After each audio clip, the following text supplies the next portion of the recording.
Hey everybody, welcome on our channel. In this video we are gonna see, what if Naruto got betrayed and builds his own empire? Huge shout out to Alphamon Burstmode X for this story. If you are new on the channel, don't forget to subscribe our channel and like the video too. So without wasting any more time, let's start the story. Prologue. Okay, here's the prologue to my second Naruto Star Wars fic. Now, as I said in the Deception, this fic will combine different eras of Star Wars together, including the Bane era, the Clone Wars and the Legacy era, with references to SWTOR. Also there will be Council bashing Sakura, Kiba bashing and Kakashi bashing. Well, without further delay let's kick it up. 11:30 a.m. The streets of Konoha were bustling with business from the civilians and shinobi alike. Amongst them, a pink-haired girl around the age of 18 to 20 was walking down the street with a stupid smile on her face. Blissfully unaware of the cold winds that were blowing over the village, the sun somehow shining dimmer, and the sky was almost grey in color. All the signs pointed to one truth. This would be a dark day for Konoha. Meanwhile on the road leading to Konoha, 3 people were walking towards the village. The front 2 were wearing black cloaks and full body armor. The one on the right was also wearing a black mask with 2 small eye holes and had a silver device which appeared to be a silver curved cylinder with 2 rectangular protrusions coming diagonally from the top, while the other was only hid her face with her hood. But you could make out 2 diamond-shaped tattoos over her eyes, brownish gold hair poking through her hood and a long black cylinder on her belt. The one in the back was wearing 2-piece red robes showing off her midriff and a black mask with gold lines over the eyes and was carrying a curved black cylinder with red flames on her belt. "You're trembling, love," the black-cloaked woman noticed. "With anticipation, no doubt," the woman in red said with a smirking tone. "But of course," the man said as he turned his head to the woman in black. "I have been waiting for this moment for years and now I can almost taste it," he said in a low voice that was clearly being altered by his mask. Both women then came up to his sides and put their hands on his chest. "Soon, my love. You will have your revenge," the red-clad woman began. "And then your empire will be built on the ashes of that pathetic village," the woman in black said with almost a giggle. "Yes, and once we are done with gayness, we will move on to our larger goals," the man said before pressing on his left temple. "Is everyone in position?" he asked. Meanwhile at different points in the village he was about to be answered. "I'm ready." A woman wearing black and red armor, Shay Vizsla's armor. "Because I suck at descriptions." With 2 guns on her sides and a rectangular object behind her left gun jetpack down onto a roof. "The invasion force is ready to go." A woman with blood-red hair and red-framed glasses wearing a military-like uniform said. Standing next to her was a woman in the same uniform with shoulder-length blood-red hair, and behind them were 3 Zabrak men with black face and chest tattoos. One with red skin wearing a cloak and carrying a long silver cylinder on his waist, while the other 2 had greenish-yellow skin. One was wearing full black armor, no magic steroids, so he and Maul are the same size, and carrying a black cylinder with a silver and red ball on the bottom with golden spikes on it. I gave him des hands to make him stand out a bit more. The final of the Zabraks wore a set of black and grey robes with red padding over his chest and ribs and was carrying a cylinder with 2 triangular points with red lining at the top on his hip and a black bow with red lining on his back. Beneath the 5 were an army of warriors in black and red armor, Death Watch, and a whole slew of different kinds of droids. Det Super Battle Droids, Commando Droids, Assassin Droids, GD Academy Assassin Droids. Not IG units, Vulture Droids, and Tank Droids. "We have a visual on our target," said a red-skinned Twi'lek with black tattoos all over her body, wearing black skin-tight leather pants, a black halter top, and a black leather jacket carrying a cylinder, which looked kind of like coral with a red crystal on the bottom, looking down at a woman in a forced coma state with blood-red hair. Kneeling next to her in the vent wearing the same thing only carrying a small silver cylinder, was a blue-skinned Twi'lek woman. "I'm in position," said a woman in her early 20s with ash-white skin and hair and grey eyes wearing a black cloak and black lipstick and carrying 2 curved cylinders on the side of her belt and a black cylinder with a serrated blade on the top, who was standing across from where the pink-haired girl was walking into a building. "Good. Asajj, move in and get your target. Then fire the flare and we'll begin," the cloaked man said as he continued walking. "Copy that," the white-skinned woman said as she walked into the building. "Sasuke-kun," the pink-haired girl shouted, earning a cringe from a black-haired man in the same age as herself who was sitting in a cage. "What do you want, Sakura?" Sasuke said with pure venom and disgust showing as he said her name. "Oh, you don't have to act so shy anymore, Sasuke-kun," Sakura said in an ear-rapingly annoying tone. "After all, you did come back to the village to be with me." She smiled. "Ugh. Deluded Fitch. My lord, you had better before I," Sasuke thought before looking up slightly. "Oh. Finally," he thought as Sakura walked forward and bent down to give Sasuke his food. Sakura, it's been 3 weeks since I got back. Please tell me what happened to Naruto. Sakura then let out an audible sound of disgust before she began speaking. Why do you even care about that baka? He's the reason you left in the first place. She shouted in a shrill voice, not noticing Sasuke's anger building. Heh. The baka probably ended up dead in a ditch somewhere. She said as Sasuke's hand started to tremble. Good riddance anyway. Who needs Naruto? She asked before Sasuke's hand grabbed her throat and pulled her close to the bars. You don't have the right to speak his name. He said in a growling whisper before repeatedly pulling Sakura's neck and slamming her head into the bars, causing her head to start bleeding like mad and breaking her nose and a few of her teeth. Two Anbu then ran in to try to stop him, only to be swiftly decapitated by two crimson glowing blades coming from the curved cylinders held by a sage. You just couldn't wait, could you? The white-skinned woman asked Sasuke, who then dropped the bloody-faced Sakura and waved his hand over the cage's lock as the door opened. She insulted the emperor. Sasuke said as he flicked his wrist, tossing Sakura's unconscious body into the cage. You would have done the same. He said as a sage handed him the cylinder with the serrated blade. Point taken. She said as the two of them walked out. Meanwhile the three cloaked figures arrived at the gates of the village. Stop. State your business. One of the two men on guard duty at the gate. Blood. The cloaked man said before snapping his fingers, and the red-clad woman activated her weapon to reveal a red energy cable and 8 electric cables, which she then whipped faster than most people could as the two men fell down to the ground dead. The cloaked man smiled at the first blood of their attack before looking up to see the flare. He then pressed on his temple again. Begin the assault. He said in a cold whisper as 3 subjugator-class cruisers, the ones that the droids use, decloaked and began firing on the ground while shuttles began flying down, the two Zabraks atop the roofs of separate shuttles, and upon landing, they both activated their lightsabers and began to attack with their troops close behind. Meanwhile at the Hyuga estate, the clan head, Hiashi, heard the fire outside. He then summoned for his personal guards only for 2 of them to walk in, only to fall over to show knives in both their backs. Who did this? Hiashi asked in shock. I did. A voice behind him said as he turned to see the armored woman. Who are you? He asked as he took a defensive stance. Oh, trust me. You'll remember me soon enough.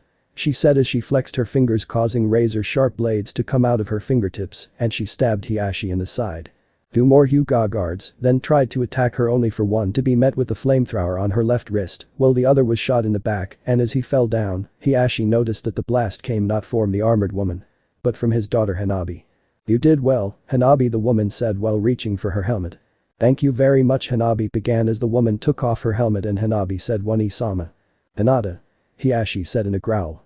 You're supposed to be. I'm not. Hinata said before knocking him out with her helmet. Meanwhile in a meeting room the rest of the Konoha 12 and their senseis were gathered together. Where are Ino, Sakura and Tenten? Niji asked with no small amount of annoyance. Relax, my youthful friend. I'm sure she will be here soon. Lee shouted, getting a thumbs up from Guy and an eye roll from everyone else. Just then Tenten walked in wearing a black jumpsuit with blue lining and a black mask over her face. What's with the mask? Kiba asked. It's for the gas you've been breathing in for 8 minutes. Tenten said. The others were about to ask what she meant when they all started passing out one by one until only Kakashi remained. Tenten, what are you? Kakashi began to ask before being hit with a blue glowing ring to the back, knocking him out. The owner of the weapon which hit him, which turned out to be Ino, dressed in the exact same outfit as Tenten, right down to the breath mask. Meanwhile in the Hokage's office, the civilian council, as well as the last remaining team in Konoha, Team Abisu, were standing in front of Tsunade. Hokage-sama, you must do something. One of the civilians demanded in panic. I'm afraid I can't, Tsunade said, holding back a smirk. What? Why not? Mabuki Haruno asked in a shriek that matched her daughter's in terms of annoyance. I'm only the Hokage. The council has the real power. She replied as her smirk broke out. You're letting this happen out of spite. Another civilian asked. After you betrayed the boy I came to love as my own son. Of course I am. Tsunade said with her smirk becoming a scowl. You mean to tell me you let the village die for the demon Bra? Abisu was cut off by a red blade in his back before he fell at Konohamaru's feet as his teammate smirked while he was holding a black hilt with 4 spikes on the top. Nicely done, Lord Kitas. The cloaked man said as he entered the room as Kono came and bowed on one knee to him. What is thy bidding, my master? Konohamaru said, now answering to the name Kitas. Rise, my apprentice. You have done well. The cloaked man said. I must admit that was a clean kill. Sasuke said, stepping through the window holding a portable back-to-tank with Danzo's Sharingan arm and a sage following him holding Danzo himself. Ah, it's good to see you. But why are you still wearing that stupid disguise? The cloaked man asked. I wanted to wait until I saw you. A sensual female voice came out of Sasuke's mouth as he lowered the hinge he had off and on for 15 years to reveal a beautiful slender girl with black shoulder-length hair with spiky bangs, wearing black robes with blue lines. Who are you? What have you done with Sasuke-sama? Nobuki shouted before getting choked by the mind of the girl before being tossed against the wall. Now, to answer your questions. My name is Akatsuki, or going by my title Darth Venoma. The girl said with a smirk. And Sasuke never existed. He was only a disguise to protect me from the Craw. Not that it matters anymore now that Konoha has fallen. Sayaka, Darth Venoma said with a slight cackle. Soon after, every one of the cloaked man's forces arrived, also bring with them Kakashi, Hiashi and the comatose woman. Zannah. The cloaked man said as he turned to the black-clad woman. Yes, my love. Zannah replied. Wake her up. I want her to see this. He said as Zannah walked over to the woman and let a purple mist come out of her hand, causing the woman to wake up to see the cloak-clad man walking to Tsunade and throwing her desk to the wall. Tsunade stood up and turned her chair around. This may not be the throne you deserve. But it is yours, Lord Jadus. She said with a bow as Jada sat down and raised his hand and ripped the roof and wall off of the office to see the streets of Konoha in flames, with only one place being spared. You know which one. Look upon it, Danzo, Kakashi, Hiashi, and Civilian Council. Look upon your work. Jada said in clear elation. Our work? Danzo asked in anger. But of course. None of this would have been possible if you had not sown the seeds for my rise. He replied before turning to the red-haired woman. What do you think of this, mother? He asked as the red-clad woman helped Jadus's now identified mother to her feet. You have done out blood proud today, my son. She said with an evil grin. Your son? Danzo asked as it hit him just what had just happened. No. No, not you. He shouted as Jadus removed his hood, pressed a button on the back of his mask, and removed to reveal a man, blonde spiky hair down to his neck, whisker marks on his cheeks, one yellow and red eye with a black sclera, and an all-cyan metal eye that looked almost like it had a crosshair. Yes. But the Naruto you knew is gone forever. He said, getting a smirk from all of his people. Now, thanks to the betrayal I was dealt, Konoha and soon all of Gadenus will be mine, and it shall become the capital of the new Sith Empire. He said as he launched a torrent of red lightning into the air as his generals and agents around him and his troops and droids all began to cheer and chant. All hail Emperor Jadus. 8 basic galactic years before the sacking of Konoha, a shipment about the size of smuggling freighter was entering the higher orbit of Gadenus. What are we doing here, master? Asked a young adolescent girl wearing a black cloth robes. With short brown kind of curly hair. You must be able to sense it, Zannah. The master, who was a large muscular pale bold yellow-eyed man with black tattoos adorned in black, a caped cloak, and was carrying a curved hilt with points on the top and bottom and a wooden-looking grip in the middle. Google image for a better look. Zannah then closed her eyes and stretched out her thoughts towards the planet out the window of the ship. I can sense it. She said as her heart began beating in a manner similar to that of a panic attack. Her breath caught in her throat. Chills going up and down her back and neck. Suddenly her eyes snapped open. She fell to her knees while grasping at her chest and struggling to catch her breath. What did you see? Her master asked with his arms crossed as he looked down at her. 9 of them powerful in the force, so much pain, loneliness, hatred. She said between gasping breaths. Yes, and you must have noticed that the most powerful of them is suffering more than the other 8. The master said. Yes, I did feel it. Zannah replied as she finally caught her breath as she stood up using the armrest of a chair to steady herself. So he is why we are here. She reasoned. Yes. He said, and without another word pressed several buttons as the ship began to move closer to Gadenus. Meanwhile, at the gate of Konoha stood a blonde-haired whisker-marked young boy in a hideous orange and blue jumpsuit was standing at the inner side of the gate, his eyes burning with need to let out the sorrow of the past couple days. It all started when he had tried to retrieve his best friend from the control of the wicked snake Sennin, Orochimaru. His blood boiling at the thought of the pedophilic bastard, the Jinchuriki remembered his epic duel with Sasuke Uchiha. The two of them had exchanged blows for hours. Naruto trying to bring Sasuke back, even to the point he would call to the power the QB in Sasuke, calling on the power of his curse mark and turning into a gargoyle-like creature in order to beat Naruto escape as the two of them called on their most powerful moves, the Rasengan and the Chidori, to end the conflict. In the end, Naruto ended up on his back, barely holding on to consciousness. Oddly enough, before Naruto fully passed out, he closed his eyes for a moment and Sasuke was replaced by a girl about Naruto's age. He then fell deep into unconsciousness, feeling only a soft warmth on his lips and an unmistakably female voice telling him goodbye. His mind then turned to what happened to him a mere 3 days later, upon returning to the village where he learned from a crying Tsunade that the civilian council had decided to banish Naruto from the village for his failure in a vote that had superseded Tsunade's authority. Naruto had known that even if he had managed to get Sasuke back, he would have been banished anyway for attacking Sasuke. Naruto felt his hands trembling as his fingernails drew blood from his palms as he continued to watch the Hokage crying, while Jiraiya, Naruto had a solemn look on his face as he informed him that he had been forbidden from going with him, while unknown to any of them, several objects in the room began shaking. Naruto had tried to go to Sakura and Kakashi for help. But the former had punched him in the face and called him a useless baka and chastised him for not bringing back her Sasuke-kun. While the latter had punched him in the stomach and kicked him in the ribs, calling him the all-too-familiar name of demon brat before walking away and mentioned something about justice for his sensei. Naruto then walked through the village getting smirks and glares from civilians and foolish shinobi like Kiba and Abisu, sorrowful looks from friends like the Ichirikas and Neji, and tearful looks of pure dread from Konohamaru, Tenten and oddly enough, Ino as he arrived at the gate where we found him. Naruto-kun.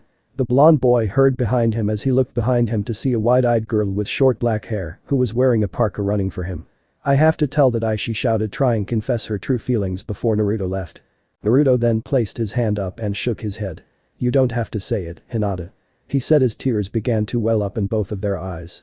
In fact he began to say as his eyes glanced to several Anbu watching them. It's better for you if you don't, he said with a choked up voice as he turned and ran from one of the only people that he knew for a fact loved him. Hinata then fell to her knees and began crying with her head in her hands as Neji ran up behind her and fell to his own knees as he pulled his cousin into a hug as his shirt began to get soaked in tears. Hinata's face then pulled from Neji a bit as both she and Naruto, who was running as fast as he could with tears falling behind him, had the same thought at once. They will pay. Naruto continued to run through forest until he was a few miles from Konoha before he fell to all fours to catch his breath. He then looked up to see that he was surrounded by rude Anbu. He stood up and grabbed a kunai ready fight. No. Ready to kill. Uzumaki. You will come with us back to Root headquarters. The lead Root said. Naruto had heard Jiraiya talking about the Root's practices and was full aware of what would not have it. He would not lose his soul. He would feed it. He would give it more power, and if he were to return to Konoha, he would do so to destroy it and take back everything and everyone that belonged to him. If you want me, come and take me. He said as the great demon fox sealed within him sent him its power, enraged at injustice he was dealt. As his blue eyes became red and his pupils became slitted, Naruto rushed forward throwing the kunai into the throat of one of the Roots, that jumped up and grabbed the head of another, spinning around and snapping his neck before landing on 3 of his limbs, with his teeth bared and attacking the rest of them using his hands as claws rather than fists. As he attacked them, he managed to actually get quite a few hits in slicing at the Roots, making them stay on their toes, unable to get the upper hand until out of sheer luck, 2 of the Roots got behind the boy and grabbed him by the arm.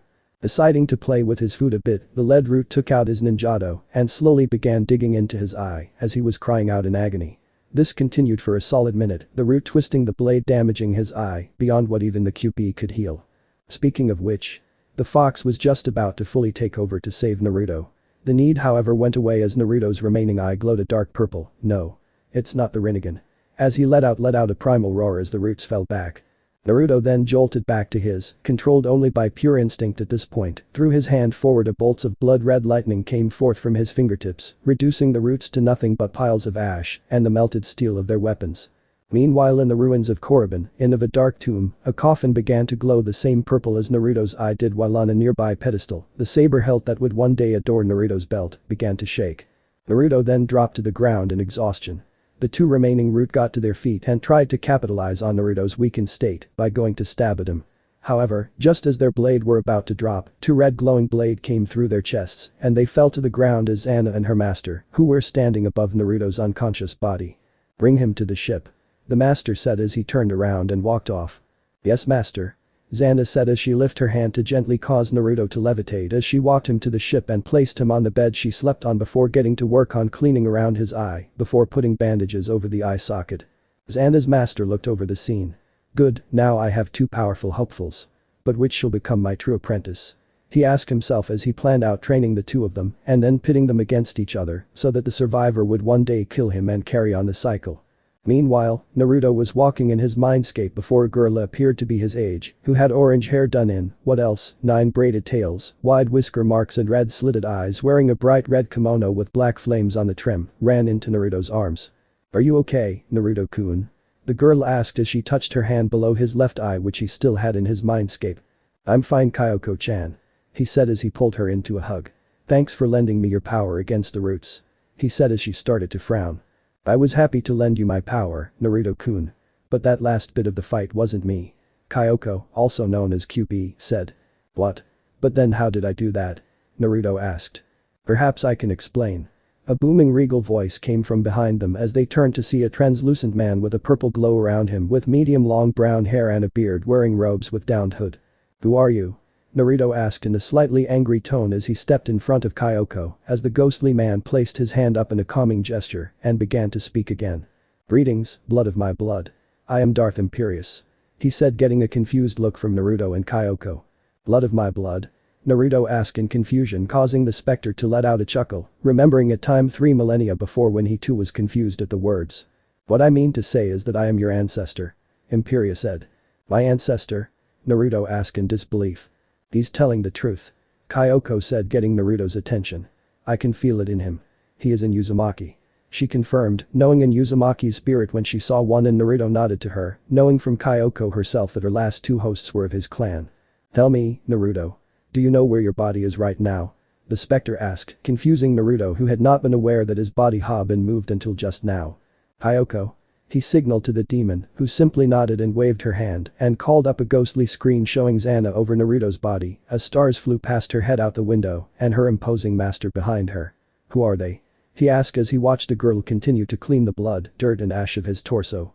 "They are of the Sith," Imperius said before the blonde boy looked at him. "The Sith?" Naruto asked as Imperius went on to explain that the Sith were a powerful group of mystical warriors and an order the ghost himself once belonged to 3,000 years ago. How they used something called the dark side of the Force to grant themselves powers which many found to be unnatural. After hearing the very abridged explanation, Naruto's thoughts once again went to his desire for revenge against Konoha. "Will they help me?" he asked in a cold voice. "I can see 2 possible outcomes.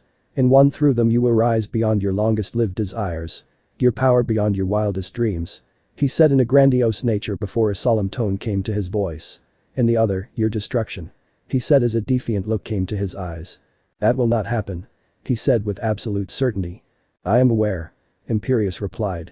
"Hold on to that strength and you will have what you desire," he said as he began to walk away. "Where are you going?" Naruto asked as the ghost turned back to her. "Do not worry, Naruto. I will return when you need me," he said before turning back. "In the meantime, I sense that 3 of our blood need my help," he said, shocking Naruto as he disappeared. Naruto then turned his attention back to the screen before turning back to Kyoko and exchanging a nod with her as he focused himself and left his mindscape, ready to gain the power he needed for his vengeance. Naruto's eye struggled a bit before opening full. He then let out a noticeable groan before he placed his hand on the cloth which was covering his now empty left eye socket. Unyielding rage would have filled him at this loss had he not made sure to destroy the filth responsible for taking his eye. He then, in a groggy fashion, looked over to Zannah and her master before jumping a bit where he sat. "Who are you?" he asked in a trembling voice. "Not bad," Kyoko said, commenting on his acting as she helped him mask his thoughts about Imperius from the 2 Sith to his side until they could be certain they could trust them. "Thanks," he replied before looking over to Zannah's master, who began walking over next to the bed. "I am Darth Bane," the man said in a deep, both intimidating and at the same time warm voice before moving his hand over to Zannah. "This is my disciple, Darth Zannah," he said as the young girl nodded to Naruto. "Tell me, boy. Do you remember what happened to you before we found you?" Bane asked. Naruto then told the 2 Sith the story of his banishment, how the Ruda tried to capture and brainwash him, and about the fight which had cost him his eye before he killed all of the Root with the red lightning. Bane listened intently, quite impressed at the boy's sheer power and the Force, while Zannah couldn't help but ball up her fists as her teeth clenched down, which went unnoticed by Bane. But not by Naruto. "Tell me, Naruto," Bane said as his eyes locked on Naruto's one. "What is the thing you want most?" he asked. Naruto then allowed his eye to narrow as the one word which had been bubbling in his soul for his entire life finally came to his lips. "Revenge," he said as Bane's lips twisted into a dark smile.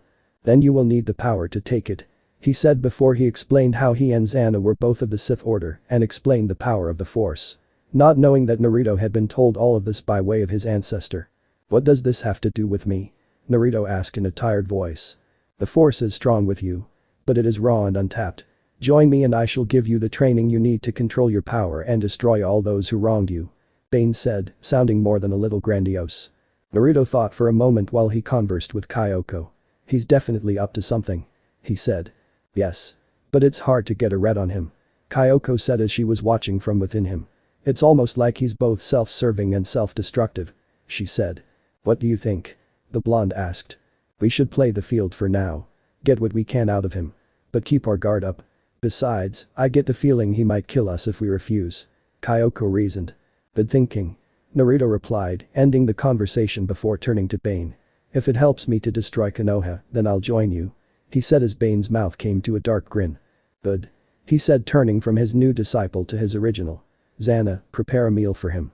I shall look into replacing his eye," he said before leaving the room.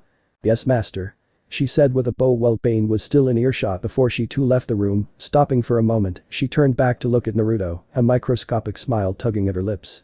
Naruto sat up a bit as he looked over to the window, watching as the star flew by when suddenly, the stars started to look like line before the ship sped up suddenly, taking the ship into what could only be called a blue vortex. Naruto marveled at the view before him in sheer amazement for what felt to him only like a couple of minutes when suddenly, Zannah re-entered the room carrying a tray full of food. She placed the tray on Naruto's lap before he looked over the food to see a small pile of fried roots, 2 circular striped fruits of 2 shades of purple with red leaves, a glass of sky blue liquid, and what was unmistakably a steak. Naruto, not being used to being given fresh food that wasn't ramen, didn't know what to eat first. After a couple more seconds of examining the food, Naruto slowly reached for one of the fruits when Zannah calmly grabbed his wrist. "You might want to save the Jogans for last. They have a kind of tangy sweet taste," she explained before picking up one of the roots. "Here, try the kahaka root," she said as she lifted the root up to his mouth. Hesitating only for a moment, Naruto took a bite from the kahaka root in a crunch. He found them delicious as he happily ate more of the roots in between bites of the steak and sips of the blue liquid now known to him as a kind of milk. He then looked over to Zannah and asked, "Are you hungry?" Zannah was taken aback by this a bit. "Don't you need all of the food to get your strength back?" she asked him. "Nah, I heal fast. Besides, food tastes better when you share it with someone," he said with a smile causing Zannah to blush. "Easy, tiger," Kyoko said with a giggle. "What? We need someone on our side and it's clear that Bane's not shooting straight with us," he reasoned. "Yeah, and it has nothing to do with the fact that she's cute," she said with a sarcastic eye roll. "Okay, maybe a little," he said as Kyoko smirked. "Oh, shut up," he said before turning his attention back to Zannah, who had just gotten back from grabbing 2 more glasses of blue milk. And another fork and knife as she began eating with Naruto. "So, how do you like the steak?" she asked. "This is easily the best thing I've ever had in my life," he said with no amount of flattery in his voice as Zannah smiled at him. After a few minutes of eating and splitting the food fairly evenly, Naruto and Zannah had finished almost everything as Naruto picked up the Jogans and handed one of them to Zannah. He then raised his up slightly. "To a new life," he said moving.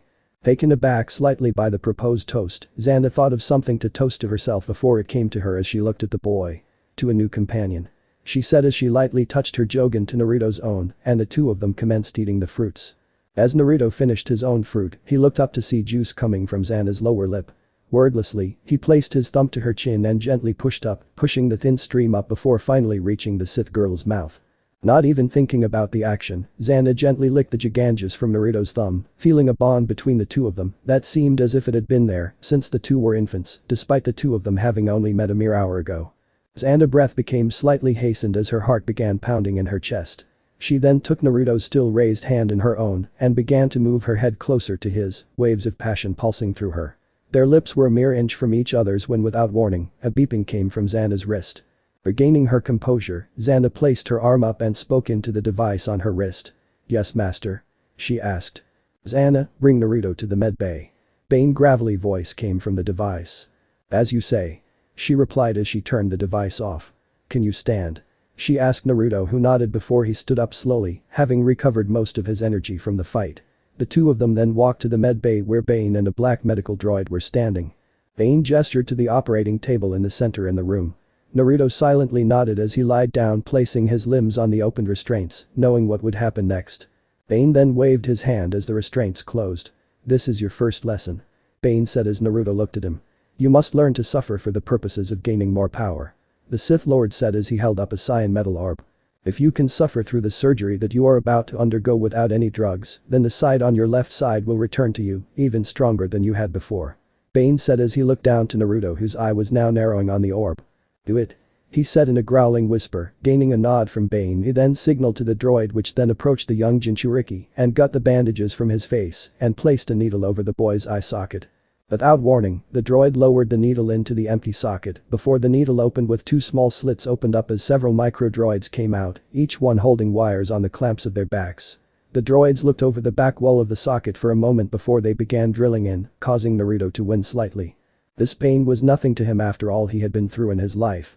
However, the small pain was quickly overrun with one of the worst pains he had ever felt as the micro-droids began to needle the wires through his nerves, causing Naruto to begin screaming and cringing in pain, unable to move because of the restraints holding him down. Zannah was shaking at the sound the boy was making. She began to look away before Bane quickly grabbed her shoulder. No. He said as he turned her to look at Naruto, wanting Zannah to watch. Wanting either for Zannah to see someone with the power to fight through such agony and thus make Zannah want to catch up so she would not be destroyed by a rival, or to watch someone too weak to so and thus making Zannah's confidence in her own power become questioned, making her thirst for more. Either way, Bane would win. Suddenly the two Sith were shocked to hear nothing coming from Naruto except that he was still breathing. Warning. Incoming NC-17. Man, that hurts. Naruto said as he appeared in his mindscape in front of Kyoko. Yeah, even I can feel it through our bond. Kyoko said as she gripped her own left eye before walking over to Naruto, who then took her into his arms so the two could comfort each other through the pain. Sorry about this. He said in a pained whisper. Don't be stupid. She said in a cringe as she placed her hand to his cheek. No matter what happened, she began to say as she moved her face closer to his. I'll be by your side. She whispered. Pain gave way to serene pleasure as the lips of the two came together. Naruto licked Kyoko's lower lip. An action at which Kyoko gladly opened her mouth as Naruto's tongue began to dance with her own as the fox demon let out a moan of sheer ecstasy and her tails came forth from her lower back before she wrapped them around her host, who himself had unknowingly called forth his force power out ribbon of dark purple energy which wrapped around Kyoko before he undid her kimono slightly as he began to slowly massage her perky breasts. The two of them were so caught up in their pleasure that they had hardly noticed that the surgery had ended and Zannah began to call to him. Naruto. Naruto. The two of them heard as Kyoko's tails and Naruto's force coils retracted. The bee continued, my lovely vixen. Naruto asked with a chuckle. The bee continued, my dark lord. She whispered before giving Naruto one last peck on the lips before he disappeared to return to the outside universe. Sharing him won't be easy. She said to herself as she redid her kimono. But as long as I get more of that, I'll live. She said with a smirk. NC-17 scene over. Naruto's organic and prosthetic eye both opened and he blinked a few times before he looked to his left to see Zannah and Bane over him. Are you alright? Zannah asked in legitimate worry. I'm fine. He replied. It's a good thing I know how to pull myself into my mind. He said as Bane let out an audible hum, being impressed that Naruto had such an ability so soon as he stepped forward. Well done. You have passed your first lesson. He said with a proud smile. Soon we shall reach Korriban and your true training shall begin. He said as he waved his hand and released the restraints before turning to Zannah. Zannah, go collect some new clothes and robes for Naruto. He said. As you say, master. She replied as Bane left the room before she left herself. Naruto then sat up as the Medroid handed him a data pad before walking to the wall and plugging into it before shutting down. Naruto then looked over the pad which his eye translated and he understood what Bane had meant by suffering for power as he read that the eye would translate any language, allow him to scan someone's vitals or information from the holonet. It also offered him sonic, X-ray, infrared and night vision and it even came equipped with comm capabilities. Zannah then walked in with robes, pants, leather gloves, buckled boots and a long-sleeved shirt. All of which were black as the darkest night. Here you go. She said before looking away as Naruto took off the jumpsuit pants that he was still wearing and put on the black clothes he had just been given. He then grabbed his orange jacket and placed it in a trash can before he took a flame seal out of his bag before throwing it the trash, lighting the jumpsuit on fire. Oh, I just remembered. We never finished our meal. He said as Zannah got a confused look on her face. What do you mean? She began as Naruto pulled her into a kiss that, while not as heated as the one Kyoko, was still quite passionate. After only a moment of surprise, Zannah melted into the kiss and the two of them remained together until Zannah noticed her chrono, stating that it was 12:30 and the two of them reluctantly separated and decided to get some rest before they reached Korriban and Naruto began his training.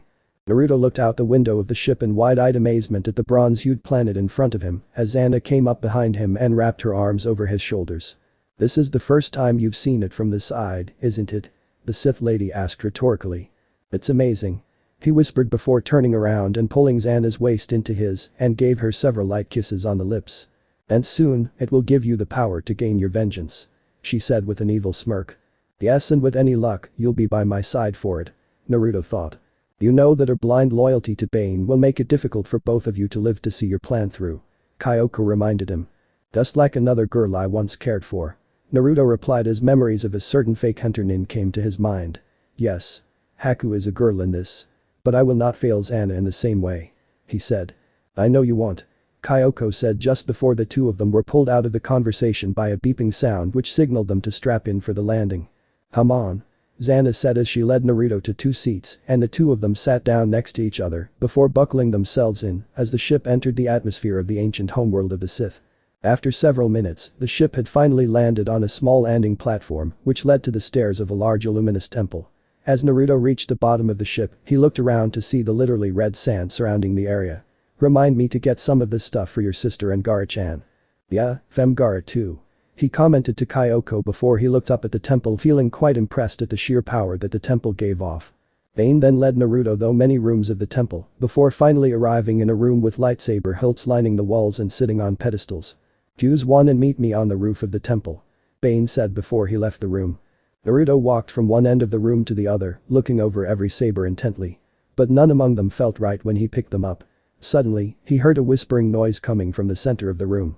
Upon following the noise, he was led to a symbol which glowed a bright red before a spiral staircase opened up beneath him. Once he reached the bottom of the stairs, Naruto found himself in a room with several suits of armor and lightsabers in a semicircle. Naruto continued to follow the whispering until standing 2 feet from a black cloak and black and silver armor which towered above a curved saber hilt. Said hilt leapt from its resting place and flew into Naruto's palm before Naruto quickly activated the saber and in a loud screech, a red blade with a black center erupted from the hilt. Naruto then did a few quick movements as the saber practically danced on his and spun on his wrist. After a few more flurries, Naruto brought the saber to a halt and switched off the blade before leaving the room, the stairs folding back up to the symbol as he reached top and headed for the roof of the temple. "Master?" Naruto addressed Bane who was sitting in a meditative trance with his back turned to the boy. Bane then stood up and looked at Naruto's lightsaber, noting that he had not seen it in the arsenal before. But paying it no heed. Without a word, the crimson blade of Bane's lightsaber came forth with a snap hiss and he lunged forward at Naruto, who then out of pure instinct, activated his own ebon scarlet blade and blocked the downward strike from the Sith Lord. Though he did get pushed back a little. Bane then attempted to slice at Naruto's side only for the blonde to block the strike with a downward pointing blade of his own saber before kicking at Bane, who then did a backflip to avoid the kick. All the while, Zannah had been watching the battle. While her training had made her loyal to Bane, an ever-growing part of her wanted Naruto to be safe from his to her however, that desire was slowly giving strength to the blonde. "You can feel it. Can't you?" Kyoko asked him. "Yeah. But, I don't think it's enough to give me the edge," he responded. "Then, allow me." The demon vixen said as she sent a large amount of her energy into his system. His iris became a mixture of red and yellow, and he looked the offensive as he struck at Bane with nearly a dozen heavy strikes, while the Sith Lord was now the one who needed to put effort into blocking the assault from the blonde. The then man to knock the Bane off balance before jumping over his head and slicing him in the back. But much to his surprise, the strike didn't even hurt Bane who then recovered and threw Naruto into a nearby pillar which crumbled on his impact. "Ahahaha. Most impressive," Bane said as the upper part of his robes lowered to reveal many beetle-like growths on his torso. "They are called obelisks. They are immune to most kinds of pain," Bane explained as Zannah handed him the golden cage-like mask that kept the parasites from growing to his face. "Those things will make it difficult to destroy him," Kyoko said. "We'll cross that bridge when we come to it," Naruto said as he got to his knees before Bane placed his lightsaber to his throat. "You have great power. A lesser being would have died from the power I put into that last attack. You are indeed worthy of being my apprentice," Bane said before Naruto stood up. "Now, you shall cast aside your old name and be given a new one. The name of the Antaint Sith Sorcerer. Henceforth you shall be known and feared as Darth Jadus," Bane said with a grandiose voice. "Thank you, my master." Naruto said with a bow. "Now, follow me," Bane said as he turned from his new apprentice and led him into a large room filled to the brim with books and scrolls. "These are the ancient teachings of the Sith. You will study them every night before you sleep. The rest of training regiment will be explained tomorrow. Bane said before he left Jadus alone in the room before the young Sith walked a nearby case and grabbed a few of the scrolls before walking to a table and commencing to read. Jadus found himself enraptured by the history and legends that be read about that first night. Tales of Sith lords powerful enough to rip moons from orbit and cause stars to go supernova. Well, he knew these legends could have been overblown over the years. But still the power that was suggested in the tomes was quite seductive to Jadus. If he could gain power like this, he would be able to make not just Konoha, not just Jadus, but the entire galaxy to bow at his feet. Over the next few months, Jadus went through some grueling training as he learned to tap into his powers in the Force by having Bane rapidly assault with torrents of lightning. As he trained with his saber, Bane would cause him injuries that if not for the Force and Kyoko, would likely have left him paralyzed or worse. During his nights when he wasn't recovering from his wounds or reading through the archives, he would either go to Zannah or retreat into his mindscape and Kyoko for some much-needed pleasure. Bane was well aware of those activities. However, he did nothing to stop them, in his belief that the closer the two became, the more powerful the victor between them was finally decided. Not knowing that Jadus was well aware of his plans and was himself plotting to turn Zannah away from him. One night after a particularly intense day of training and studying, Jadus had retired into Zannah's room for some rest. As he was sleeping, however, a vision came to him. "No. Sister." A young red-skinned Twi'lek who could have been no older than 3, called out as a blue-skinned Twi'lek of the same age, was being taken away from her by a man in the brown robes of the Jedi. The girl then broke down crying in the arms of her mother. The vision then shifted to years later as the red-skinned Twi'lek, who was now a teenage, wearing a black halter top, black leather pants and a black leather jacket, standing over the grave of her mother, crying because she was now alone and the only one who could comfort her was gone. Gone thanks to the Jedi. In one final flash, the vision then shifted to the Twi'lek sisters, who were now reunited. The red-skinned sister now marked with many tattoos and the blue-skinned one wearing clothes which matched her sisters. Both sisters were bowing on one knee at Jadus's feet. Both with lust in their eyes as they looked up to him. Jadus then woke up from his vision and sat up slightly before gently shaking Zannah slightly as she sat up from his bare chest, grabbing the blanket to cover her own bare chest. "What is it?" Zannah groggily asked. Jadus then turned to Zannah while calling their sabers to his hand and giving Zannah hers. "Get one of the ships prepped. We're going to Ryalth," he said before getting out of the bed and getting dressed. About an hour or so later, the two of them were going along the hyperspace routes in a beeline for Ryalth. Luckily for them, Bane would allow them to go on excursions outside the temple to make sure they would know more of how the galaxy worked. So there was little fear as long as no Jedi found them. "So, do you mind telling me what we're doing?" Zannah asked Jadus as he turned his chair to face hers. "I had a vision. 2 Twi'lek women. One strong in the Force, the other will. Gain it for lack of a better term. They will act as our ears and if needed our blades," Jadus explained. "But the Masters rule about more than 3 Sith Lords," Zannah began. "Is foolish," Jadus interrupted. "Yes, secrecy will serve us well. But suppose the day comes when one of us slips up. There must be steps in place to ensure that the Sith will survive even if we don't, and that is where the Master's rule fails," he finished. "I suppose you're right," Zannah admitted. Truth be told, ever since she had met Jadus, her faith and loyalty to Bane had started to shake. Whether because of Jadus's own power or how she felt about him, she couldn't say. "We're coming up on Ryalth," he said as he made a landing approach near a small lone hut next to a mill. Upon exiting the shuttle, the 2 young Sith saw a teenage red-skinned Twi'lek who was too busy mourning over a grave to have noticed them. "Is that one of the women from your vision?" Zannah asked Jadus, getting a simple nod in response as he led her to just behind where the girl was kneeling. "You're Sakura?" Jadus asked, getting the Twi'lek's attention. "Who are you?" Tira asked. "My name is Naruto. This is my companion, Rain," he said, giving his original name and Zannah's childhood nickname until he could be 100% sure about the Twi'lek. "What do you want?" Tira asked as she stood up. "Your sister. She was taken from you by the Jedi, right?" Jadus asked, knowing the answer. "Yes, she was," Tira replied sadly. "Leaving you and your mother to continue to live in poverty while she was brainwashed to be a part of their cult. With no choice and no memory of you and your mother, who is now dead, having never seen her again," Jadus said, perfectly saying dark though that Tira had ever had about the Jedi. "Tell me. What would you do if I told you that I could give you back your sister, that you would get revenge on the Jedi, and that you would live like a queen?" Jadus asked. Kira stood there for a moment, Jadus's dark aura filling her up as the thought of killing the Jedi, who took one of the only 2 people she ever loved, filled her mind, and with a mix of bloodlust and excitement she asked, "When do we start?" Zannah was leaning against a doorway and was looking at Tira. She could sense that the dark side was with her. However, any force power she had was negligible. Certainly not enough to help her to kill any Jedi in her current state. For the life of her, Zannah couldn't figure out what Jadus was thinking. So what's the plan now? Zannah asked as she sat down in the chair next to Jadus's in the beep pit. I'm not sure. Jadus confessed. I need to meditate on that for a minute. Take control for a bit. He said as Zannah took control of the console and Jadus fell back into the chair to meditate. Being pulled into a vision, Jadus found himself floating above a bronze range of snow-covered mountains. A moment later he found himself being pulled into one of the larger peaks and into a hidden palace. There, he found himself looking on a red-skinned alien holding a black horn scepter and wearing purple robes, a large gold medallion and a crown with horns that made him look like the devil himself. The alien then stood from his throne and raised a scepter which then let out a blast of energy into a man kneeling to him. The man then stood up and let out a blast of blue lighting from his fingertips. Jadus's eyes then snapped open before he sat up and looked at Zannah. Disengaged the flight recorder and set a course for Zeist.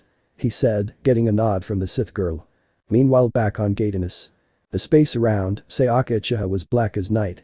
She had no idea where she was or what was happening when suddenly, she heard a loud shriek. Mom? She asked as she began running and her old home back in Konoha appeared in front of her. Upon entering the living room of the large house, she was met by the sight of a blade piercing the heart of her mother and her father's head on the ground with an angry look on its face. She then looked up to see the man who had done it. Itachi. She whispered in fear before stumbling backwards and falling to the ground. Warning. If you are squeamish, skip the next paragraph. Itachi wordlessly walked up to her and raised his ninjato as Sayaka closed her eyes. However, much to her surprise, she heard a meaty splash from in front of her and opened her eyes to see Naruto Uzumaki with arm elbow deep in Itachi's stomach. His eyes were cold as he ripped his head back and pulled out Itachi's spine, effectively ripping the elder Uchiha's body in half as his organs splattered to the ground as Naruto threw Itachi's spine to the ground, his head still attached to it. Okay, we're good. Also, because I know someone will say it in the reviews, I'll just get it out of the way here. Flawless victory. Fatality. Sayaka could do little more than stare at the whisker-marked blonde in disbelief before she began to cry a little. Naruto. She whispered, still in the same spot. After what I did, why she tried to ask as Naruto knelt down and placed his face mere inches from her own. Do you really think that I care for you so little that betraying me would make any difference? Naruto asked as he closed the distance between them and pulled Sayaka into a passionate kiss. Sayaka let herself fall into the pure bliss of the kiss before a bright light hit her eyes and she woke up in her room in Orochimaru's hideout. She sighed a little before swinging her leg over the side of the bed and let her bare feet touch the cold wood before walking to her bathroom. This had been the 3rd time this week and the 10th time this month she had a dream like that, where she faced off against her brother and Naruto bust from nowhere to aid her and say all was forgiven. She had these dreams ever since she got to the hideout in truth, but knew that they would never come to pass. After all, Naruto only knew her as Sasuke. The boy who betrayed him and left him for dead. As she finished getting ready for the morning, Sayaka pressed her fingers to her lower lip. Remembering how she had kissed the unconscious form of her longtime crush in the Valley of the End. She couldn't help but laugh slightly at the irony. The only time she kissed him was during the event that she thought would keep them apart forever. Sayaka then shook the thoughts from her head and applied her hinge to turn into Sasuke before leaving the room. A couple of minutes later, Sayaka approached the central training room to begin the day's exercises. But before she entered, she could hear the voices of Orochimaru and his right-hand bitch, Kabuto. You're sure about this? The Snake Sannin asked. Yes, Orochimaru-sama. My spies report that since he was banished, the Kyuubi Jinchuriki hasn't been spotted anywhere. Kabuto replied. This is strange. Sasori would have informed you about his capture, and there is no way Jiraiya had the time to get a safe house set up for his student. So where is he? Orochimaru asked. Jiraiya's student. But Orochimaru said that the only 2 people that he ever trained were the Yondaime Hokage and Sayaka thought before all the tumblers rolled into place. She then clenched her fist in the greatest rage she had ever felt in her life. Not only had that damned village done nothing to bring Itachi to justice, but now they had cast out the man she loved. Some loose boards on the floor began to shake as Sayaka squeezed her hand hard enough to draw blood as her Sharingan appeared. But rather than red, her Sharingan had taken on a yellow appearance as she finally realized something. Itachi was still on her kill list, but something else had taken priority in her mind. 2 words only. Destroy Konoha. Back with Jadus's crew. Huh. Jadus said he looked up slightly. What is it? Zannah asked as she looked at him. I suddenly feel really happy. Jadus said as they reached a cliffside of the center mountain. Here it is. Jadus said as he reached out his hand and called out to the force as the wall of stone in front of slid backwards and to the left. The 3 of them then walked into the hidden palace. So, what exactly are we looking for? Tira asked as they entered the throne room. Well, in my vision, I saw the ancient Sith Marka Ragnos using a scepter to bestow force power to a minion. Jadus explained. That scepter would have been buried with Ragnos and tomb was raided ages ago. Zannah reasoned. True, but this place might still hold secrets. Jadus replied. Okay, so where do we start looking? Tira asked. Well, I was very lonely and isolated as a kid. So, I used to read a lot. Jadus said as he approached the throne. What's your point? Tira asked. My point, Tira, is that when you read enough you start to notice patterns. For example. He said as pulled a hidden lever from under the armrest and the seat rose up to reveal a red four-sided pyramid that was black on the edges and had a symbol of three crescent pointing at each other in a triangle and black on the sides. Hidden compartments and thrones. He smiled as he picked up the pyramid. Marka Ragnos holocron. Zannah whispered in amazement. What do we do now? She asked. We find out the secrets of Ragnos. Jada said as he and Zannah both sat down cross-legged and focused the power of the dark side through the holocron as the points of it rose from the base and the hologram of Ragnos appeared. I am Marka Ragnos, Dark Lord of the Sith. The hologram said before Jada spoke. I need to know about the scepter of Ragnos and its powers.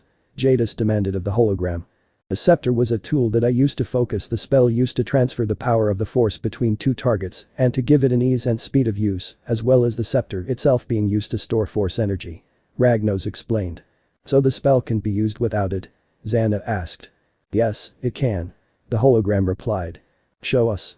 Jadus ordered as the form of Ragnos was replaced with a series of runes. It seems simple enough. Zannah said as she looked over the spell. For most a spell as complex as this one would take years to learn and even for Jadus, it would take several weeks. For Zannah however, it would only take a couple of days. Jadus nodded to Zannah and walked over to Tira. Who are you two really? The Twi'lek asked. Jadus eyed, deciding to tell her as he knew that continuing to lie to Tira, it would be difficult to gain her full loyalty later. I am Darth Jadus. Rain's true name is Darth Zannah. He said as Tira's eyes widened. Darth? She whispered. Then you two are Sith. She reasoned. Does that bother you? Jadus asked. Tira thought for a moment before answering. No. The Sith want the destruction of the Jedi. So I have no qualms about joining you. She said as a slight grin graced Jadus's lips. Very good. The young Sith Lord said as he reached into his coat and pulled out a lightsaber hilt that was covered in black stone with a red jewel at the bottom. Let us begin. He said as Tira's fingers wrapped around the stone-covered hilt. Jadus then took off his cape and activated his darksaber before turning back to Tira and taking a Makashi stance. Over the next couple of days, Jadus trained Tira in the ways of lightsaber combat, not yet having her learn any specific style. Despite her having limited if any force powers, she was a natural with a blade. Enough so that even some Jedi Padawans might have fell to her. The two of them had just finished another sparring session when Zannah walked up to Jadus. Are you ready? Jadus asked her. Yeah.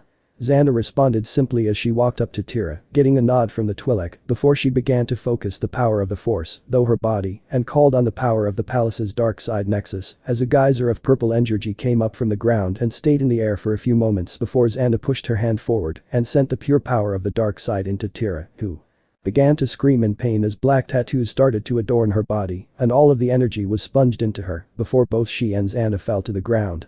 Jadus ran to Zannah and helped her to her feet before walking her over to the throne and sitting her down on it before walking over to Tira who was now on her hands and knees. You have the power of the force now. He stated as he stood in front of her. What shall you do with it? He asked. I will find my sister. I will reclaim her from the Jedi and we shall serve you, my lord. Tira said in a cold whisper. Then from this day forward, you shall be my hand, my eyes and ears. You shall be Darth Talon. Jada said in the same grandiose tone Bane had used with granting him his own name. Talon then looked up to Jadus, her eyes now the unmistakable red and yellow of the Sith as she said, thank you, my master.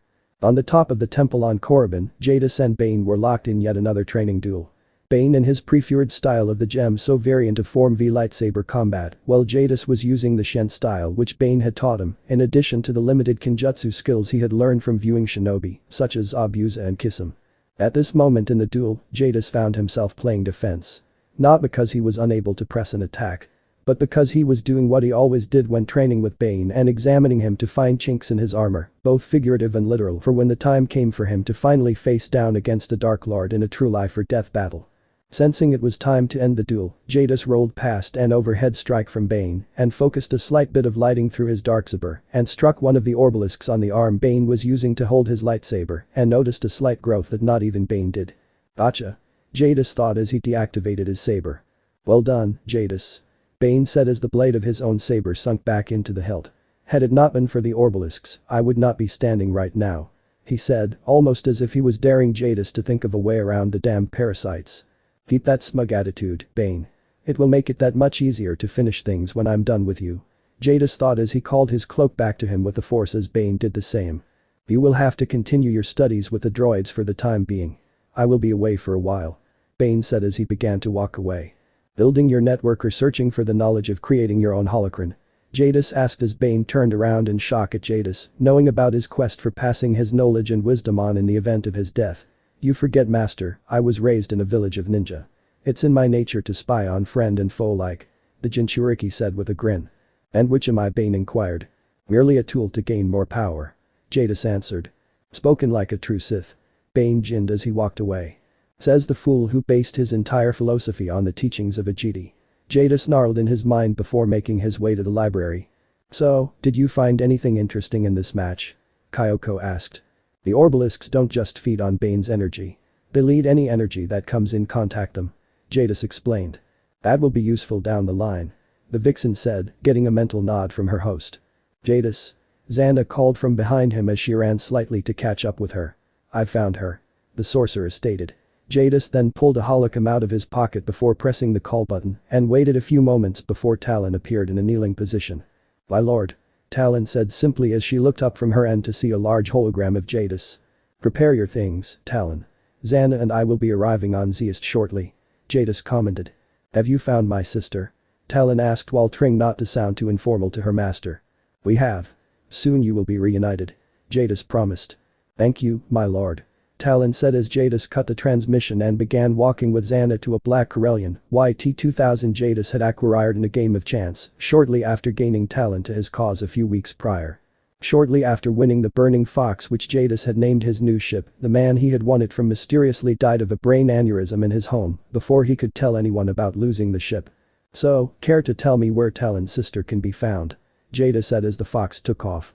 The lower areas of Nar Shaddaa, specifically, the Black Market District. Rumors have reached the Jedi of Sith artifacts. Jedi Knight Zealous Valthra and Padawan Isla Sakura have been dispatched. Zannah explained, reading off what her spy droids had sent her. Then, let's get going to Nar Shaddaa. Jadus said as the ship did a slow pass over past the Zeist mountain range as Talon jumped from a peak into the Burning Fox as it went back on course to Nar Shaddaa. Meanwhile, back on Gadenus. Hinata Hyuga was walking through the streets of Konoha with an almost zombie-like movement. The past few months had been extremely difficult on her. Since Naruto's banishment, the fools in the village had been celebrating all the time that the demon brat was gone. Much to the rage of those who still remained loyal to the blonde. Hinata walked in her home in the Hyuga compound. Hinata. Where have you been? You've missed training. Hiashi Hyuga shouted at his daughter. However, his words fell on deaf ears as Hinata simply walked past him and into her room. Foolish girl. She will never be worthy of being the Hyuga head. Hiashi thought. Lord Hiashi. One of the Hyuga branch guards addressed him. Kiba Inuzuka has arrived. He said as he led Hiashi into one of the compound's many meeting rooms to meet Kiba. Leave us. Hiashi said as the guards left the room. So, Kiba. I understand that my daughter has been rejecting your affections for her for quite some time now. He said as Kiba snarled. I thought after the whiskered baka was banished that she'd finally g through her head that I am the best guy she could possibly get. Kiba said with no small amount of anger in his voice. By now you must realize that the boy's hold on her is far too strong. Because of this she will never accept you and she will always be too weak for the Hyuga clan. Hiashi said. Is that why you called me here? Kiba asked as Hiashi walked to the other end of the room and picked up a case. Let me make this as clear as possible. Hiashi said as he opened the case to open a small fortune of Ryos. You are to make sure that Hinata meets with an accident on your next B-rank mission. You will get this and my clan will be in the safe hand of my daughter Hanabi. He said. Kiba stared at the money for a minute before grinning. You've got yourself a deal. He said before bowing to Hiashi and leaving to prepare for his next mission. Back on the Burning Fox. The ship had just exited hyperspace and was about to begin its descent to Nar Shaddaa. After giving some false credential the Sith vessel was able with little issue. I can feel her. My sister is near. Talon whispered as she stepped off the landing ramp. Very well. Zannah, go with Talon to lure her sister to you. I will deal with the knight myself. Jadus said as he began to walk and trough the streets. Meanwhile in another part of the city. But Master Valthra, why has the council refused to grant me knighthood for so long? Ayla Sakura asked her weak Jedi instructor. You should not question the council's decisions. Valthra replied in a non-caring voice. But I don't understand. Ayla argued. It is not our place to understand. It is our place to obey the council. The Weequay responded.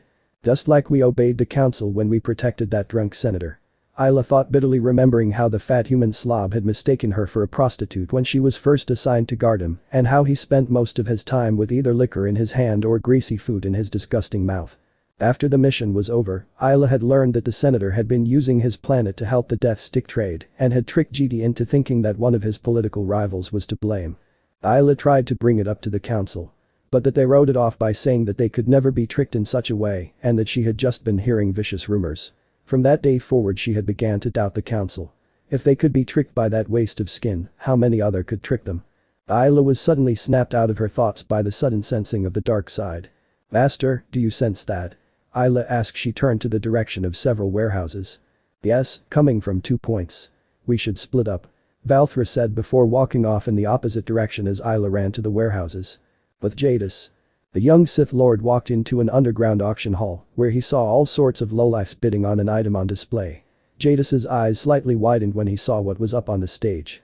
A golden insect-like object with red crystals on what could be called the head and thorax. The newer talisman. Jadus whispered, remembering the descriptions of the artifact from his studies and sensing that this was the genuine article from the sheer power that radiated from it. Jadus began to examine the crowd more carefully, studying their weapons too. He counted a dozen blasters, the same number of rifles and the like, and 5 or so disruptors. All of them calling out large sums of credits that kept going higher and higher. 6,000. 8,000. 11,000. 29. Jadus called out as a hush came over the crowd. You bid 29,000 credits? The auctioneer asked. You misunderstand me. What I meant was, Jadus began as he ignited his darksaber. 29 bodies. He whispered as he ran forward and cut down 5 men in a slice. In an instant, all of the men pulled out their guns. One of them fired on Jadus only for him to quickly lean back as the blast hit another man who was just about to fire before he jumped up and sliced 17 more of them in a few quick flurries. The lights flickered for a moment as Jadus disappeared. The 6 remaining men looked around to see where the Sith had gone, only for the screech of the darksaber sounded behind one of them, who was then decapitated. Jadus then used the force to pull guns from the rest of the men and turned them around before closing his fist and causing the blasters to fire into the men. 5 of the black market guards then surrounded Jadus, who simply flicked his wrist to knock them out. Enjoy the show, Jedi? Jadus asked without turning around as Valthra approached him. Who are you? The Jedi asked. Not that it will matter in 3 minutes 40 seconds. But I am Darth Jadus of the Sith. Jadus responded. The Sith are dead and gone. Valthra said with typical Jedi arrogance. So you have been told. Jadus said as he began to attack. Valthra was quick to call up his blue lightsaber in defense before countering. Gemso. Typical. Jadus said as he parried the attack with ease and continued to fight. Meanwhile, with Ayla. The blue-skinned Twi'lek entered the warehouse where she sensed the power of the dark side. Upon doing so, she found herself in pitch blackness. She then heard the sound of a woman crying before tuning around to see a purple Twi'lek woman at the knees of a Jedi master. Please, she's my daughter. The woman whispered between sobs. She is strong in the Force and must be taken to the temple. The Jedi said, holding the 3-year-old Ayla as he turned away only to have a 3-year-old tear. Sakura. Please, don't take my sister. She shouted as the Jedi kicked her off and left, tear running outside and tripping, calling for Ayla as both sisters were crying their eyes out. As the vision of her past ended, Ayla fell to her knees and began to cry as the weight of the repressed memory hit her full force. That's what the Jedi do. Ayla heard as she turned around to see the tattooed face of her now adult sister. They take children from their families, force their ideals on others, stepping on everyone who doesn't blindly obey, and they turn a blind eye to this. Talon shouted as she pointed to the now well-lit room to reveal it was filled with spiced death sticks and, worst of all, the naked bodies of dead Twi'lek women. What is this? Ayla asked in rising anger. This and the surrounding warehouses are one of the largest bases in the slave and drug trade in the galaxy. Dozens of our people are killed every day in places like this, and those are the lucky ones. Talon explained as her sister's hand clenched in pure rage. Who is responsible for this? Isla, she said as a door to the warehouse opened as Isla saw the face of Bando Torith, the senator who she had been assigned to protect a few months back. You. She shouted as she called on the force to throw Torith against the ceiling before slamming him to the ground. You're responsible for this. She growled as the fat senator laughed. So what if I am? Torith asked as Isla continued to choke him. Your council believes whatever the Senate tells them. All it will take is a few hundred credits and they'll say I'm innocent. There's no way you'll ever send me to prison. He said smugly as Talon walked up behind her. You see, sister. The Jedi are weak. They bow down to a government that can be bought. A government which allows things like this to happen. The Republic is rotten to the core. Do you truly wish to live your life serving men like him? Talon asked in a whisper. Isla looked down Torith, who still had the shit-eating grin on his drunk face. Isla then let out a sigh and released him from her grip. The senator began to stand up as Isla let out a primal scream and cut the fat bastard in half with her lightsaber. Very good, sister. Talon said as Zannah walked up to them. The Twi'lek slaves are on their way to the space dock to get on a refugee ship. I also mind wipe them of any memories of what happened here. Zannah said. Thank you, Lady Zannah. Talon said with a bow as the human woman signaled the two Twi'leks to follow her.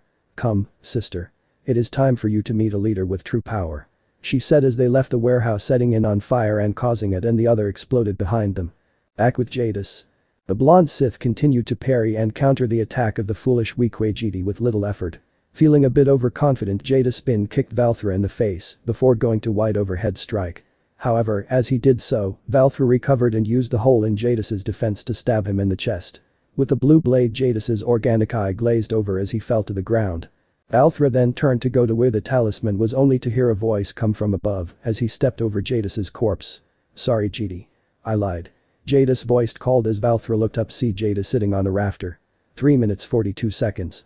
He grinned as the body at Valthra's feet exploded in a puff of smoke, blinding the weak-way Jedi as all the blasters on the floor jumped up and shot into the cloud before the smoke cleared to reveal Valthra.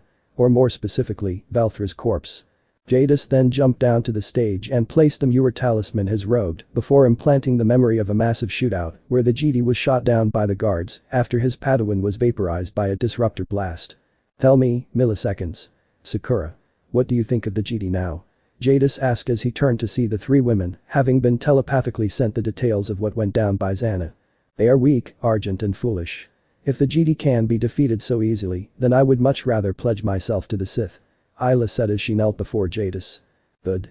Jadus said as he walked to Isla and ignited his darksaber before cutting off her Padawan marker.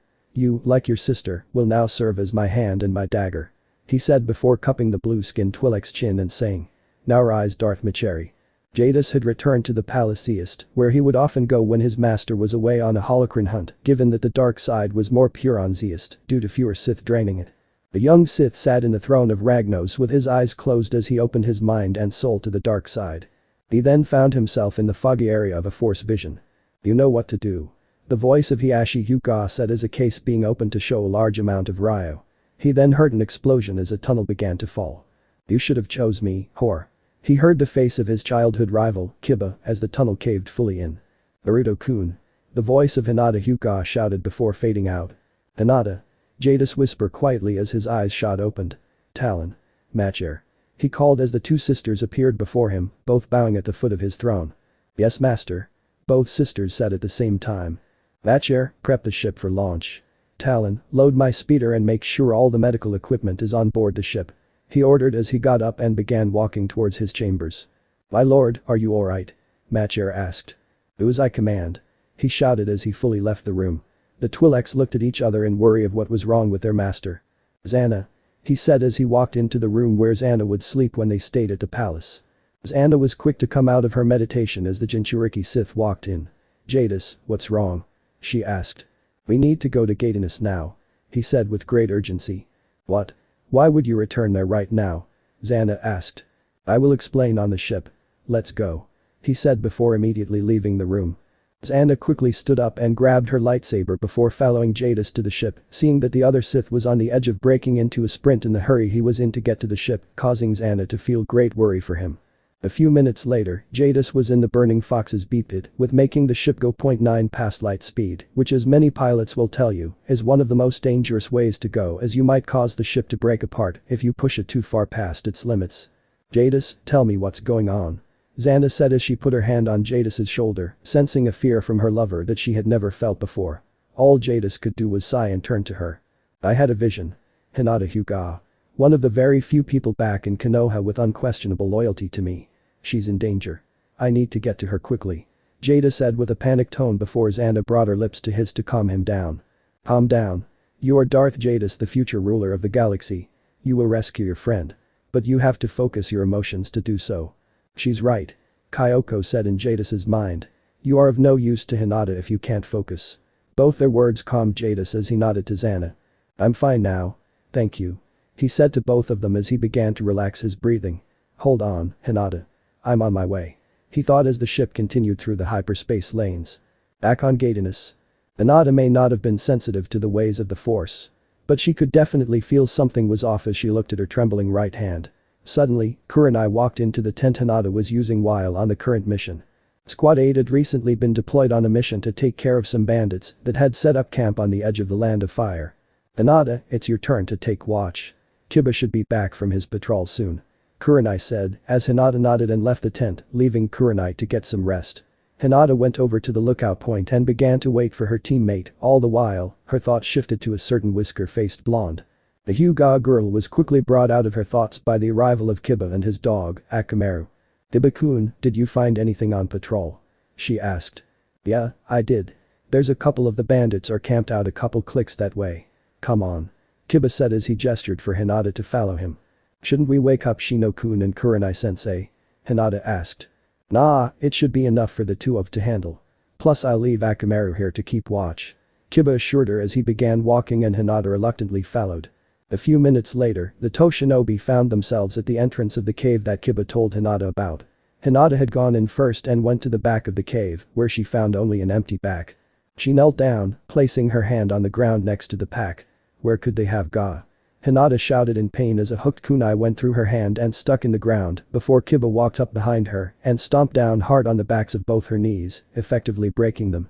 Hinata then looked on in horror as Kiba released a Jinjustu to show bombs lining the walls and ceiling of the cave.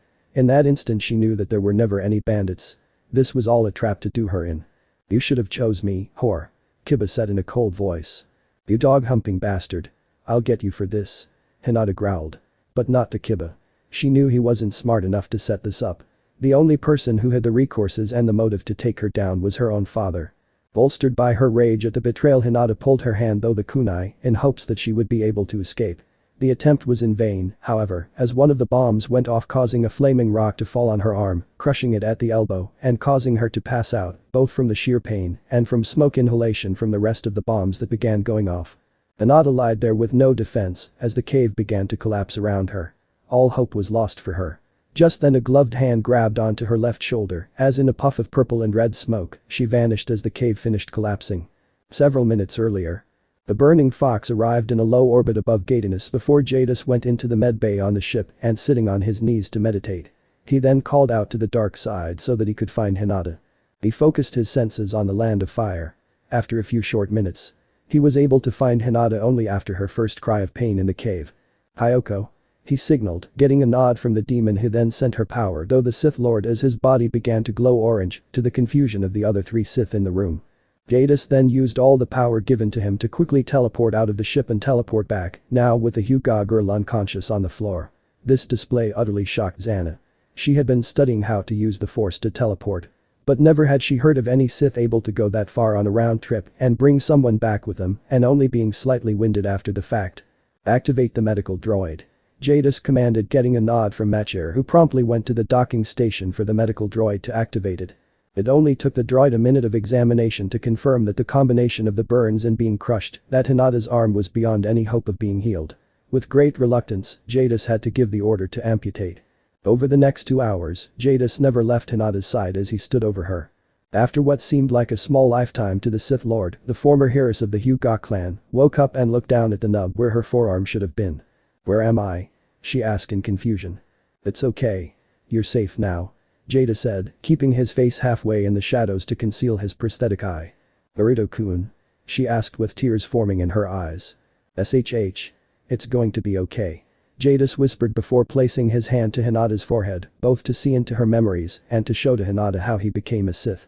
Upon seeing what had happened to the Hyuga, Jadus began to quake with rage as the room began to shake. I promise you, Hinata, when I finally return to Konoha, I will see to it that those who have harmed you are punished. Jada said, causing a smile to form on Hinata's face at seeing that her love cared for her as much as he did. The only question that remains now is, what are you going to do? Jadus asked. Hinata needed no time to think at all. She had always known where she wanted to be, and her supposed death gave her the perfect opportunity to be there. I want to stay with you. She said with no doubt in her voice as Jadus couldn't help but smile. He then signaled for the medical droid to come over. Put her under and prepare a new arm. He instructed, getting a nod from the medical droid which then walked over to Hinata and sedated her. So, what now? Do we return to the palace? Zannah asked. No. Not yet, Jada said as he went to the window and looked out over Gatinus. I need to make contact with an old friend first. He said as his eyes focused on a desert section of the elemental continent. And Suna. The young woman with scruffy red hair and a braid going down past her left shoulder and the kanji for love above her left eye woke up from her weekly sleep before going to the balcony of her room.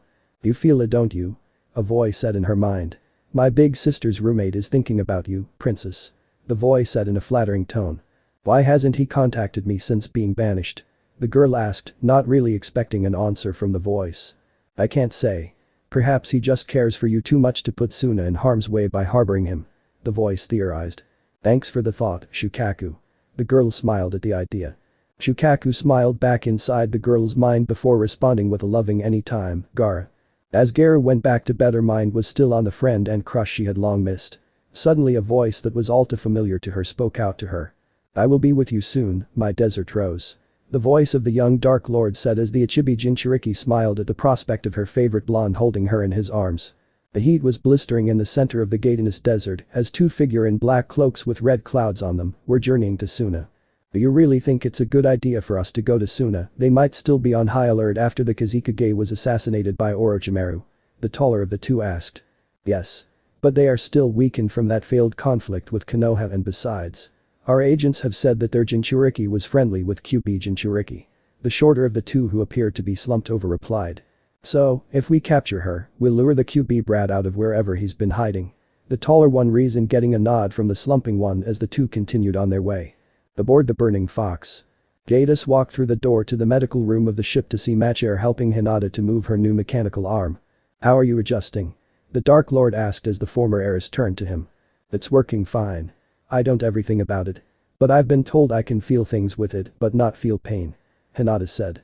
I also took the liberty of adding a few weapons into her arm. Talon said as she walked up past her sister and gently grabbed Hinata's arm and began to list the weapons. First and foremost, the laser shielding. This will allow your arm to withstand hits from most anything if you are in combat. Second is your grapple cable, which is fed from the center of your forearm and shot from out of the underside of your wrist. Talon explained before moving to Hinata's hand. Finally, the retractable vibroclaws on your fingers. They may also be electrified if you have the need. She finished the explanation, getting a nod from Jadus. You have done well, Talon. Jadus praised as a smile graced the Twi'lek's face. Thank you, my master. Talon said with a bow before a beep was heard from the computer, signaling that the ship had landed. Talon, Machair, stay here and tend to healing Hinata's legs. Zannah, come with me. Jada said as the sisters bowed to the Dark Lord and Lady. As they got into the black speeder they kept about the ship and drove just far enough out of Suna not to be noticed and proceeded the rest of the way on foot. I don't understand why these people choose to live in a desert when this planet has many more hospitable climates on this planet. Zannah asked as the two of them walked through Suna, using the force to put themselves in a perception field to keep out of sight and hearing of the citizens. The answer is in the question. Jada stated. The people of Suna grow used to the scorching heat of the desert's days and the blistering colds of its nights. They are one of the strongest villages in the elemental nations. Jada said as the two of them finally reached their destination. As the two walked in, they were quickly met by a giant fan being pointed at them. A six-armed puppet was pointing daggers at them. Said weapons were under the command of a blonde girl in purple robe and a man in black wearing purple makeup. Zannah was quick to reach for her lightsaber only for Jadus to grab her wrist and shake his head. You may relax, Tamari, Kankuro. He nodded to the two as he looked down to see a small pile of sand forming an eye that was looking up past his hood. The fan holder, now known, to Zannah at least, as Tamari, slightly lowered her fan and was about to ask who the Sith were when Gaara ran past her and her brother and jumped into Jadus's arms, almost causing him to fall over even with the force. Uzumaki. Gaara's siblings realized, knowing all too well that he was the only person that could trigger that kind of response from their sister. "I've missed you too, Gaara-chan," Jada said as his arms wrapped around his fellow Jinchuriki. The two stayed that way for a few moments before the red-headed girl spoke. "What happened to your eye?" she asked with a slight growl, having seen the scar and the prosthetic through her sand. "A few of my enemies tried to take me back to Konoha to brainwash me, and I put up a fight causing this," Jadus explained as he gestured to his eye as both Gaara and Zannah clenched their fists in rage at the thought of anyone laying a finger on the Sith Lord. The former of whom was unconsciously causing many objects in the room to shake. An action that did not go unnoticed by Jadus. "Not to worry though," he said in a calming tone as the object stopped shaking. "I made sure to eliminate the one who did it," he said with a grin. Zannah smiled at the memory of Jadus's crimson bolts, reducing the root Anbu to soot. Just then, sensed a disturbance in the force. "Jadus," she signaled. "I sense it too," he replied before turning to Gaara. "Remember that group I told you about before I was banished?" he asked, gaining a nod from Gaara. "It would seem that two of them are on their way here," he explained as he turned to leave only for Gaara to grab his wrist. "Naruto-kun," she said the Sith Lord's old name with no small amount of worry in her voice, only for him to turn around and pull her into his chest as he began to caress her hair. "Not to worry, my desert rose," Jada spoke softly. "I now have control power beyond what most on this planet can understand," he said as a wave of his energy washed over Gaara and she felt safe in the power of the dark side as Jadus once again turned to leave. "We'll be back soon," he said as he and Zannah both left to face the Akatsuki members. Back with said Akatsuki members. The two cloaked figures continued on their way to the Tsuna in their mission to capture Gaara. Suddenly two waves of sand came up between being both too high to jump over and too long to get around in time. The two were quickly pushed aside as twin cyclones appeared trapping both Akatsuki members in the center as the two Sith appeared before them. Zannah before the blonde man and Jadus before the hunchback. Zannah made no attempt to reach for her lightsaber. Instead, she reached up slightly and began to move her fingers in strange patterns as she began to channel the power of the dark side. Then began panting in fear and began clawing at his arms as if attempting to get some sort of parasites off of him. Despite the loss of large chunks of flesh, the blonde man still seemed to think there had been no headway in getting rid of the creatures. Out of sheer terror and desperation, the man reached into two pouches full of clay as mouths on his palms chewed up the clay and spit out clay spiders which then placed themselves over the gashes in his flesh and exploded leaving very few of his body parts intact. Jada stood before his own opponent, taking a moment to sense him out before a smirk graced his face. Reaching his hand out, he forced a hatch on the hunchback's back and lifted out a young man with red hair before flexing his finger as a black cylinder shot out of the man's chest and into the Sith Lord's hand before he lowered the whirlwinds. "Interesting," Kyoko remarked. "He placed his mind in this core and used puppets to serve as his body," she explained. "This is a good find," Jada said as his smirk became larger. "With him in our possession, we'll be able to find every one of the Akatsuki's bases," he said before looking down at the puppet's left thumb with the kanji for orb and over to the index finger of the still intact right hand where a ring with the kanji for blue and green. Recognizing that both Itachi and Kisame wore similar rings, Jadus was quick to deduce that the rings were kind of badges among the Akatsuki and thus, good trophies. Jadus then called out with the force and took the rings and placed them on the fingers that their former owners kept them. He then picked up the puppets and he and Zannah began to walk back to Tsuna. About 12 minutes later, the two Sith returned to the apartment of the Tsuna siblings as Jadus dropped the two puppets at Konkuro's feet and tossing him a scroll he found with the red head puppet. "Sasori," Konkuro thought before looking back up to Jadus. "Consider them a gift," he said before Gaara walked up to him and signaled for him to follow to the balcony. "Shukaku wants to speak with Kyoko-san," she said gaining a nod from Jadus before the two of them sat cross-legged in front of each other and placed their hands in each other's palms before going into a meditative trance. Jadus and Kyoko quickly found themselves in a cloudy blue void. Suddenly, a girl who was about 8 or so inches shorter than the fox demon, with short dirty blonde hair, a small B-cup chest, and blue tattoos under eyes with black sclera, yellow eyes and crossed pupils wearing a bronze kimono with a black trim and a red sash. "Wani-sama," the girl shouted before jumping into Kyoko's arms and nuzzling against her chest. "Oh, I missed you so much," she cried, causing the vixen to laugh at the antics of her youngest sibling before stroking her hair. "I have missed you too, Imauto," Kyoko said in a comfort almost motherly tone that she would use with most of her 8 siblings. "Alright, now that the 4 of us are alone," Gaara said before slapping Jadus clear across the face before pushing her face into his chest. "Where the hell have you been?" she asked trying to hold back from crying. "Your mentor came by 2 months ago and told me that nobody had seen you since your exile. I thought you were dead for a while," she said as she began to fully cry. "I'm sorry, Desert Rose," he said, comforting her with her nickname before he began to explain everything. The Root's attack, his calling upon the dark side to kill them before being found by Bane and Zannah, his christening as Darth Jadus, and his return to the planet after the attempt on Hinata's life. The final of the things listed causing Gaara to become slightly jealous. "So, you only came back when she was in danger." Gaara pouted as she emboldened the word she when referring to the Hyuga. Jada simply smiled at how cute Asunanin was when she was jealous. "You know that I would have come for you at the slightest sign of danger," Jada said as caressed the girl's cheek. "The only reason I didn't leave to continue my plans is so that I could see you," he said as she grabbed his hand and began to nuzzle onto it. "That is not the only reason you have not to leave yet," a voice said, and the two Jinchuriki and the Biju. "Ancestor?" Jadus greeted upon seeing Darth Imperius. "Hello, blood of my blood." Imperius greeted back before explaining the reason behind his presence. "I have found those of our blood on this planet," he explained. "Where are they?" Jadus asked as Imperius raised his hand as a cloudy screen came up to reveal two girls with blood-red hair. One wearing glasses and one wearing some sort of headgear with wrapping underneath. "I recognize that one," Gaara said as she pointed to the one in the hat. "Yes. She works for Orochimaru." Both Jinchuriki clenched their fists hard enough for their knuckles to crack, impressive given they are not actually using their bodies. At the mention of the name of the snake Sannin. "Where is he?" Jadus asked. "You have already discovered your means to find him," Imperius explained. Jadus took a moment before realizing what the old Sith meant. "Thank you, Ancestor," Jadus said as Imperius left. The two Jinchuriki then left the trance as Jadus bust back inside to Zannah.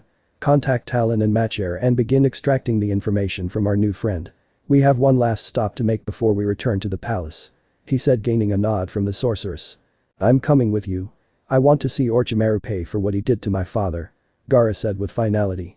"I knew you'd say that," Jada said with a small grin as he reached into his robe and pulled out a bronze-colored saber hilt that seemed to have been coated in some sort of flesh. Jadus, knowing that he would need to come back to Gatinus, had a couple months before tracked down just the right crystal for her, as well as a hunter who managed to get a piece of the scales of a creature called a Zillo beast, which was known to be resistant to lightsabers. "Take it," he said as he handed it to Gaara. Gaara took a moment to study the weapon, turning in slightly and letting her fingers curl around the hilt. It felt right in her hand. Like it was always meant to be hers. Gaara then took one step back from Jadus and placed the hilt up in front of her chest before in pulsing sound, think the sound that the Spinsabers in Rebels. The blade of her yellow darksaber was ignited. End chapter. So this part ends here. If you want to see next part of this series, like the video now and share the story with your friends. Bye bye.